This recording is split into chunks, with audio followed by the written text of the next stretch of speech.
7 ઇન્ડિયામાં આપ સૌનું હાર્દિક સ્વાગત છે। અરવલ્લી જિલ્લા પોલીસ વડા શેફાલી બરરવાલ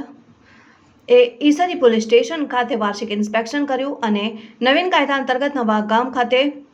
શાળામાં બાળકો અને ગામના અને આજુબાજુ ગામના લોકો સાથે સંવાદ કર્યો, જેમાં સૌપ્રથમ ઈસરી પોલીસ સ્ટેશન ખાતે પોલીસ સ્ટેશનનું ઇન્સ્પેક્શન કર્યું હતું અને ગામમાં લોકો સાથે સંવાદ કર્યો હતો અને ત્યારબાદ નવા ગામ શાળા ખાતે નવીન કાયદા અંતર્ગત આમ જનતા અને શાળાના બાળકોને સમજ આપી હતી ને શાળા પરિવાર દ્વારા પોલીસ વડા શેફાલી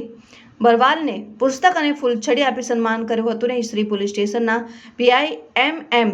માલીવાડે નવીન કાયદાની વિસ્તૃત માહિતી આપી હતી અને ઉપરાંત વિસ્તારમાં જે લોકો વગર લાયસન્સે વ્યાજે રૂપિયા આપતા હોય અને વ્યાજખોરીથી પરેશાન હોય તો પણ જણાવજો, જે રીતે આહવાન કર્યું હતું ને આ સમગ્ર કાર્યક્રમમાં ગામના વડીલો અને શાળાના વિદ્યાર્થીઓ અને સચોટ માહિતી કાર્યક્રમને પૂર્ણ જાહેર કર્યો હતો। Reporter Hitendra Patel, news 7 India.